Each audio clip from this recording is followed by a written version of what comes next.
Hello बच्चों, कैसे हो? उम्मीद करता हूँ अच्छा होगा। आज हम मैथमेटिक्स का एक बहुत ही इम्पोर्टेंट चैप्टर्स को लेके यहाँ हाजिर है। चैप्टर्स थोड़ा कॉम्प्लिकेटेड है, 10th क्लास में भी आप लोगों ने पढ़ा होगा, लेकिन 10th में बहुत ही आसान है, उसका इंट्रोडक्शन ही है। आज हम लोग टॉपिक का नाम है प्रोबेबिलिटी, जिससे 1 से 2 क्वेश्चंस हर साल जेईई मेंस के एग्जाम में आता ही है। तो इसको हम लोग 8-10 वीडियो में पढ़ने वाले हैं। तो आज का पहला वीडियो है जिसका नाम है इंट्रोडक्शन ऑफ प्रोबेबिलिटी।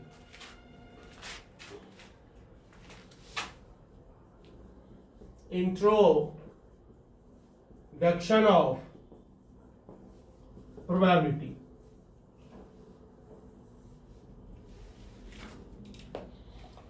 इस चैप्टर्स में हम लोग बेसिक कॉन्सेप्ट्स को जानेंगे। प्रोबेबिलिटी है क्या, इसमें क्या क्या चीज है इसके अंदर का, तो पहले उन चीजों को हम लोग समझेंगे। तो आइए देखते हैं कि प्रोबेबिलिटी क्या है। प्रोबेबिलिटी भी मैथमेटिक्स का एक ऐसा ब्रांच है जिसमें हम लोग अनसर्टेनिटी के प्रॉब्लम को डील करते हैं। मीन्स लाइफ में बहुत सारा ऐसा चीज है, कुछ चीज ऐसा है जो सर्टेन है और कुछ चीज ऐसा है जो अनसर्टेन है। जैसे आज बारिश होगी या नहीं, वो अनसर्टेन है, उसका प्रोबेबिलिटी होगा। तो जो अनसर्टेन चीज है, अनसर्टेनिटी के प्रॉब्लम को जो डील करता है मैथमेटिक्स का ब्रांच, वैसे ब्रांच ऑफ मैथमेटिक्स को हम बोलते हैं प्रोबेबिलिटी। तो प्रोबेबिलिटी है क्या? अगर डेफिनेशन का बात करें तो it is branch of mathematics, it is branch of mathematics which deals with the problem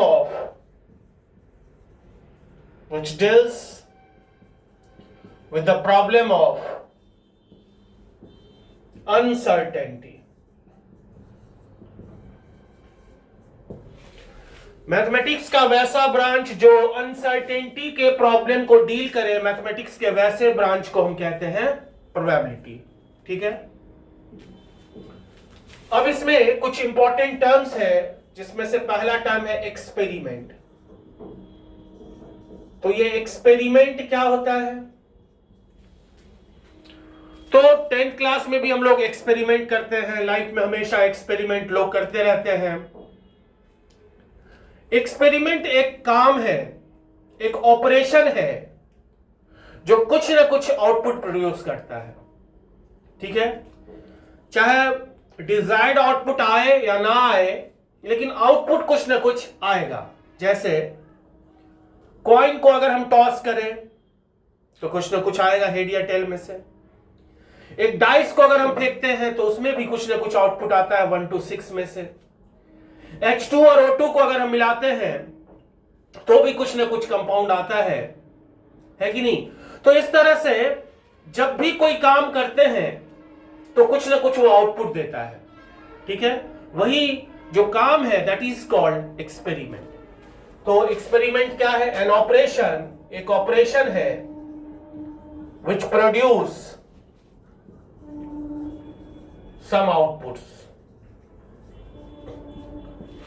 वैसा ऑपरेशन जो कुछ ना कुछ आउटपुट प्रोड्यूस करे, वैसे ऑपरेशन को हम कहते हैं एक्सपेरिमेंट। अब ये एक्सपेरिमेंट होता है 2 तरह का। एक्सपेरिमेंट 2 तरह का होता है। एक होता है डिटर्मिनिस्टिक और दूसरा इनडिटर्मिनिस्टिक।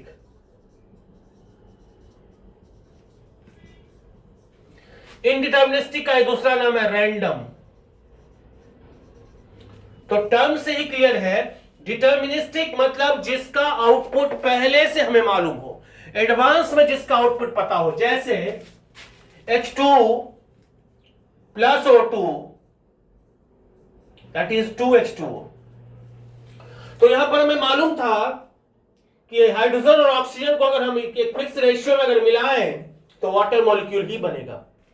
तो यहां पे आउटपुट हमको एडवांस में पहले से मालूम था, तो वैसे एक्सपेरिमेंट को क्या कहते हैं?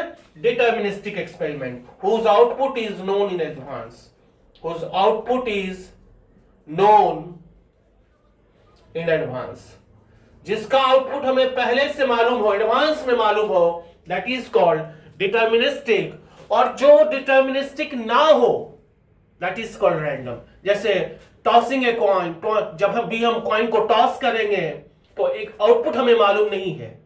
हाँ, ये पता है कि हेड और टेल में से कुछ ना कुछ आएगा, लेकिन एग्जैक्टली डिफाइन नहीं है आउटपुट, इसीलिए वैसे एक्सपेरिमेंट को हम कहते हैं random experiment, which is not deterministic. ये भी कह सकते हैं which is not deterministic. Example में देखें, tossing a coin, tossing a coin, throwing a dice, throwing a dice। Dice को भी अगर हम फेंकेंगे तो वो नहीं मालूम है कि उसका आउटपुट क्या होगा। ठीक है, आगे है ट्रायल। ट्रायल किसको कहते हैं? तो एक एक्सपेरिमेंट को हम बहुत बार कर सकते हैं। एक एक्सपेरिमेंट को हम बहुत बार करके फील कर सकते हैं। हर बार एक रियलाइजेशन हो सकता है। हर एक रियलाइजेशन, किसी भी एक्सपेरिमेंट का जितना बार रियलाइजेशन हमें आएगा, हर एक रियलाइजेशन एक एक्सपेरिमेंट कहलाता है। तो ट्रायल क्या होगा, यह डिपेंड करेगा एक्सपेरिमेंट के नेचर पर। जैसे अगर एक्सपेरिमेंट का नाम है बॉल को 3 बार फेंकना, एक्सपेरिमेंट का क्या नाम है? बॉल को 3 बार फेंकना, तो जब हम 6 बॉल फेंकेंगे तो एक्सपेरिमेंट का 2 ट्रायल कंप्लीट हुआ। लेकिन अगर एक्सपेरिमेंट का नाम है बॉल को 6 बार फेंकना, तब अगर हम 6 बॉल फेंकते हैं तो एक्सपेरिमेंट का 1 ट्रायल कंप्लीट हो रहा है। तो ये डिपेंड कर रहा है एक्सपेरिमेंट का नेचर कैसा है, एक्सपेरिमेंट का नेम क्या है। बॉल को 3 बार फेंकना या बॉल को 6 बार फेंकना।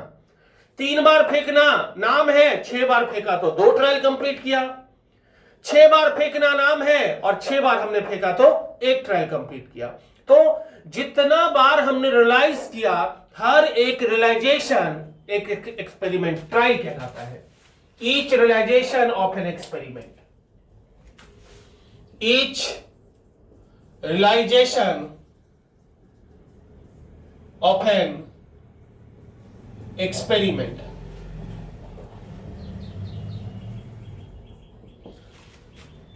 ठीक है, दैट इज कॉल्ड ट्रायल। अब है ट्रायल जब हो रहा है तो कुछ ना कुछ सैंपल स्पेस होगा, कुछ ना कुछ आउटपुट आएगा। तो सैंपल स्पेस क्या होता है?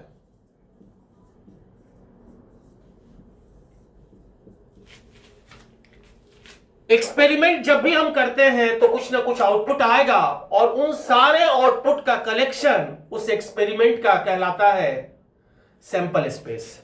Collection of all possible outcomes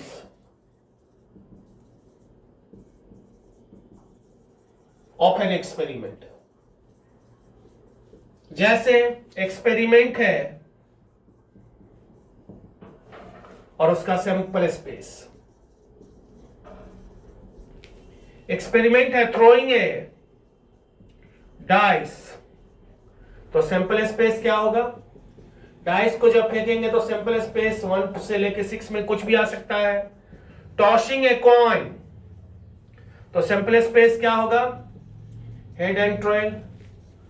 tossing 2 coin, 2 coins को अगर हम फेंक रहे हैं तो सैंपल स्पेस क्या होगा? हेड हेड, पहला पर हेड, दूसरा पर हेड, हेड टेल, फिर टेल हेड और फिर टेल टेल। ठीक है, तो किसी भी एक्सपेरिमेंट में जितना भी पॉसिबल आउटकम्स होता है, उन सारे पॉसिबल आउटकम्स का कलेक्शन एक्सपेरिमेंट का कहलाता है सैंपल स्पेस। अब है नेक्स्ट टर्म सैंपल पॉइंट क्या होता है? सैंपल पॉइंट किसको कहते हैं?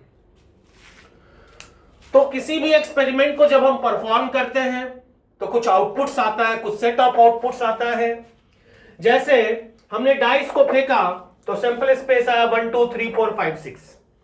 इस सैंपल स्पेस का जितना भी एलिमेंट है, सारा का सारा एलिमेंट एक सैंपल पॉइंट कहलाता है। तो सैंपल पॉइंट क्या हो गया?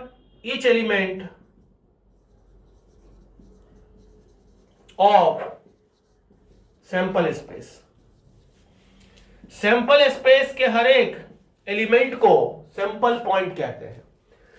जैसे 1 भी एक सैंपल पॉइंट है इस एक्सपेरिमेंट में, 2 भी एक सैंपल पॉइंट है, 3 भी है, 4 5 और 6 भी है।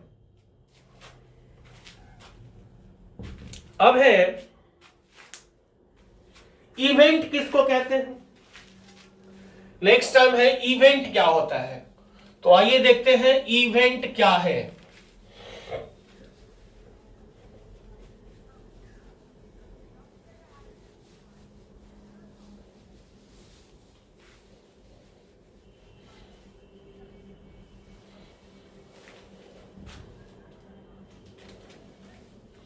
Next point is event. Event का नाम आपने सुना होगा।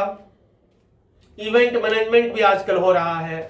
शादी, मुंडन, जनेऊ, हर चीज अपने आप में एक इवेंट है जहां पर एक्सपेरिमेंट है, लाइफ है कि नहीं? अगर एक्सपेरिमेंट का नाम लाइफ ले लिया जाए तो लाइफ में बहुत सारी चीजें होती है।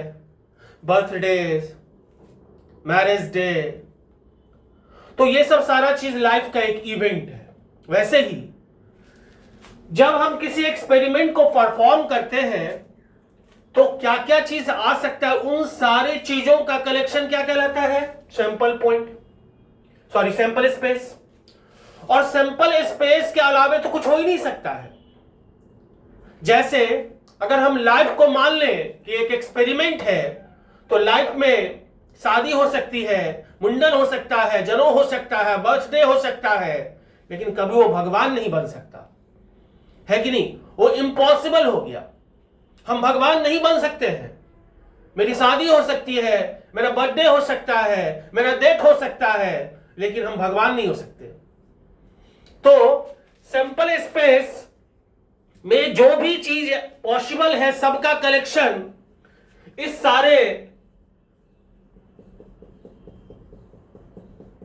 सारे चीजों का कलेक्शन सैंपल स्पेस कहलाता है। आज हम बात करें इवेंट, तो इवेंट जो भी होगा वो सैंपल स्पेस में से ही कुछ ना कुछ हो सकता है।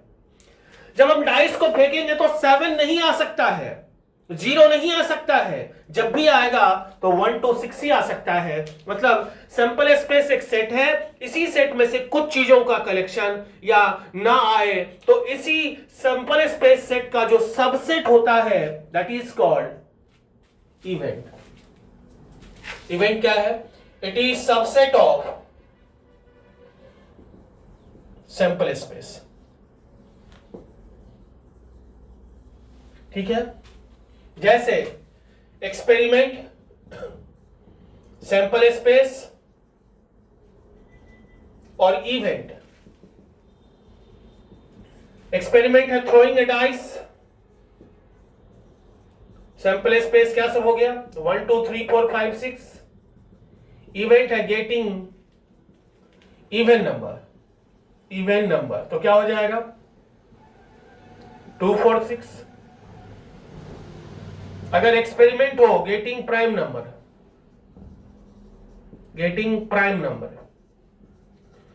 तो उस केस में क्या हो जाएगा? 2 3 5। इस तरह से जब भी कोई इवेंट होगा वो सैंपल स्पेस का ही हमेशा सबसेट होता है। अब इवेंट होता है दो तरह का, simple event and second is compound event.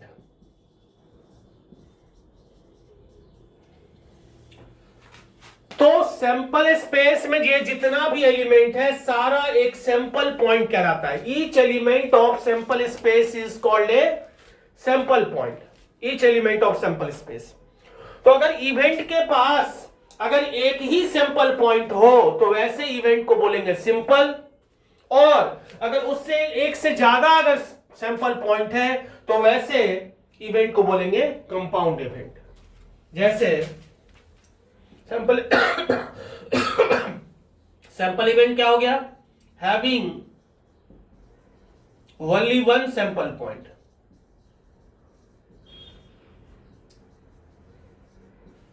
और कंपाउंड इवेंट क्या हो गया?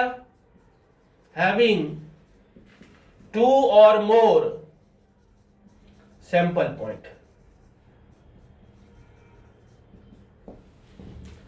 जिसके पास एक से ज्यादा सैंपल पॉइंट होगा वो कंपाउंड कहलाएगा, और जिस इवेंट के पास एक ही सैंपल पॉइंट होगा that is called simple event.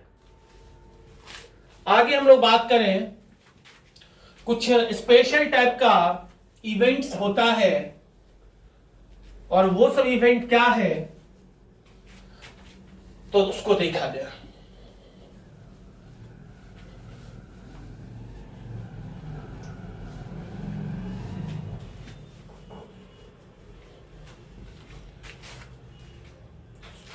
पहला इवेंट है म्यूचुअली एक्सक्लूसिव। म्यूचुअली एक्सक्लूसिव या इसी का दूसरा नाम है डिसजॉइंट। डिसजॉइंट म्यूचुअली एक्सक्लूसिव, दो या दो से अधिक इवेंट, या फिलहाल अभी हम दो का बात अगर करें तो म्यूचुअली एक्सक्लूसिव तब कहलाता है जब उस दोनों का अगर इंटरसेक्शन लिया जाए, दैट इज कॉमन अगर लिया जाए तो वो फाई आए, नल सेट आए। मतलब दोनों में कोई इवेंट में, दोनों इवेंट में कोई कॉमन कुछ भी ना हो। Two events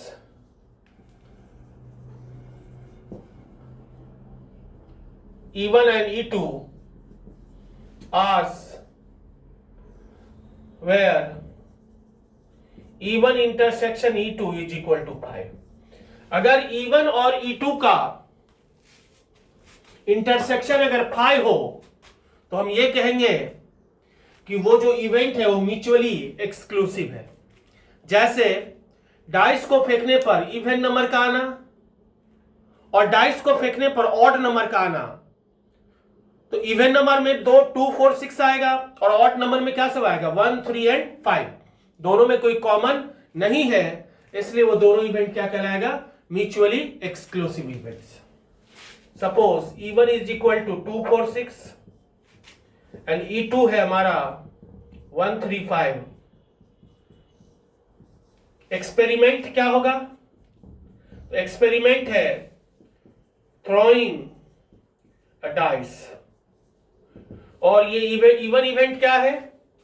getting even number, getting even number. E2 क्या है? Getting odd number. So that is called mutually exclusive. अगला क्या है? Mutually exhaustive.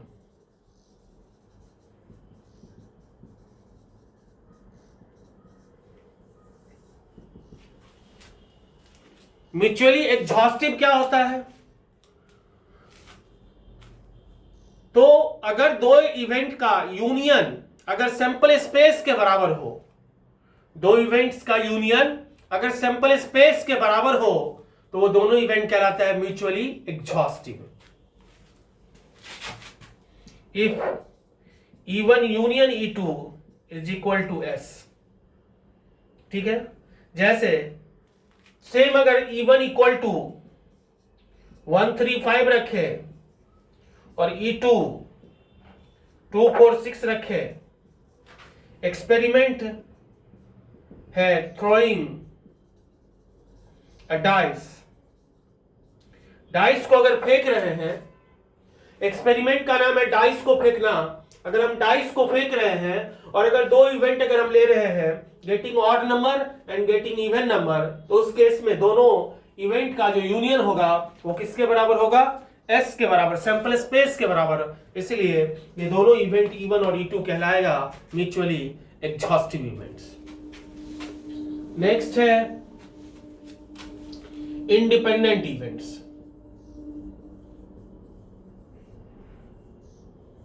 Independent event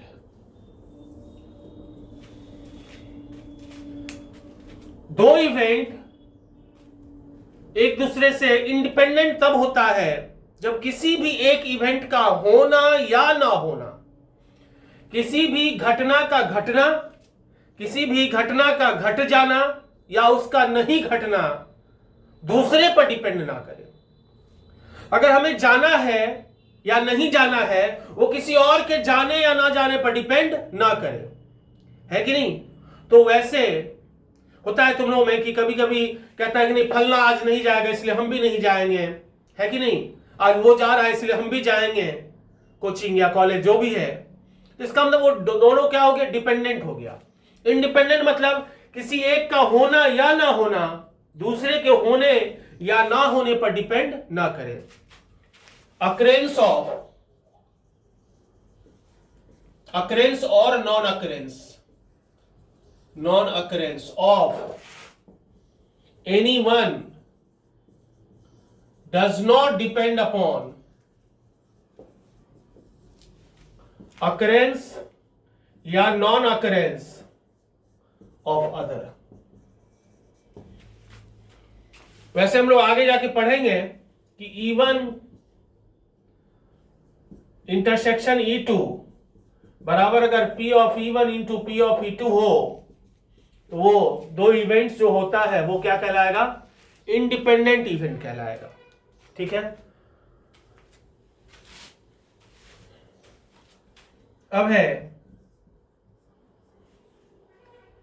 probability of an event. किसी इवेंट के का प्रोबेबिलिटी क्या होगा? Probability of occurrence of an event, किसी इवेंट के अकरेंस का क्या प्रोबेबिलिटी होगा? तो अगर कोई एक्सपेरिमेंट म्यूचुअली जिसके पास सैंपल पॉइंट जो है वो म्यूचुअली एक्सक्लूसिव और इंडिपेंडेंट हो,